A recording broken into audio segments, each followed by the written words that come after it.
ito sa kinabukasan. Sa gitnang silangan, misil dito, airstrike doon. Taon-taon may nasasaktan, may namamatay. Pero saan ba talaga nagsimula ang gulong ito? Hindi lang ito away ng relihiyon. Hindi lang ito tungkol sa langis o lupa. Ito ay isang sugatang kasaysayan, isang lumang alitan ng dugo na hindi pa rin naghihilom. Isipin mo to, dalawang bansa, Iran at Israel, pero ang pinagmulan nila, isang ama, dalawang anak, iisang Diyos.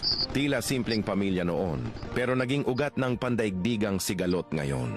Si Abraham, kilalang patriarka ng tatlong relihiyon, Judaismo, Kristyanismo at Islam, ay may dalawang anak. Isaac sa kanyang asawang si Sarah, Ishmael sa aliping si Hagar. Si Isaac ang pinagmulan ng bansang Israel. Si Ishmael naman ang ninuno ng mga Arabong bansa, kabilang ang Iran. At mula noon, nagkaalitan ang dalawang lahi, dalawang pananampalataya, dalawang direksyon ng mundo. At ang Biblia pa mismo ang nagsabi, dalawang bansa ang nasa sinapupunan mo. Magkalaban sila. Genesis 25:23. Kaya kung akala mong modernong problema lang ito, nagkakamali ka. Dahil ang giyerang ito ay libo-libong taong kasalanan na hindi nalinisan. At hanggang ngayon, dugo pa rin ang ibinabayad. Ngayong 2025, umiinit na naman ang tensyon sa pagitan ng Iran at Israel. Nagpapakawala ng missiles ang Iran. Gumaganti ang Israel ng mabibigat na airstrikes. Sa lungsod ng Gaza, Tel Aviv, ang mga border towns, sumasabog ang lupa.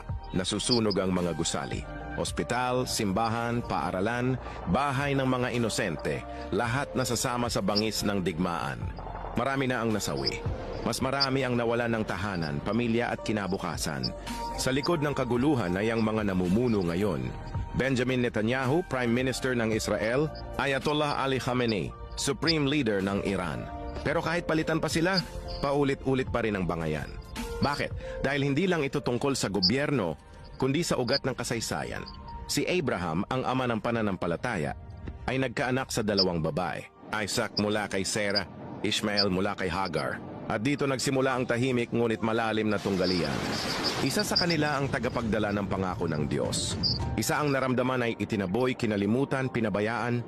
Sa paglipas ng panahon, ang tensyon ng pamilya ay naging tensyon ng mga lahi. At ang tensyon ng lahi ay naging giyera ng mga bansa. Kung iisipin mo, mula sa isang broken family, lumitaw ang isang gulong walang katapusan.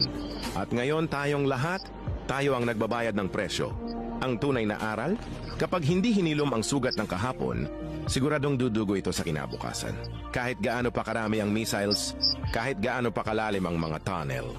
Kapag puso ang may galit, hindi mauubos ang digmaan. Kailangan natin ng pag-unawa. Hindi lang para sa kasaysayan, kundi para sa katauhan. Kung ngayon mo lang nalaman na ang giyera ng Iran at Israel ay may ugat sa Biblia, like mo ang video na ito. Kung naniniwala kang kahit may sugat sa kasaysayan, may pag-asa pa rin para sa kapayapaan, i-follow at i-share ito sa iba. Tulungan nating buksan ang mata ng mas marami. Dahil kung hindi natin iintindihin ang nakaraan, ulit lang ang trahedya.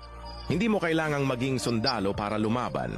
Hindi mo kailangang maging politiko para gumawa ng pagbabago. Kailangan mo lang maintindihan ang ugat ng gulo. At doon makikita mo ang sagot ay hindi armas. Ang sagot ay hindi pamahalaan. Ang sagot ay puso. Kapag pinili nating mahalin kahit magkaiba, kapag pinili nating magpatawad kahit may sugat, doon nagsisimula ang tunay na kapayapaan. Ito ang laban na kaya nating ipanalo, ang laban ng pag-unawa. Ang digmaang walang baril, pero may pag-asa. Huwag mo lang basahin ang kasaysayan. Intindihin mo ito. Dahil kung hindi uulit ito, dudugo ito sa kinabukasan.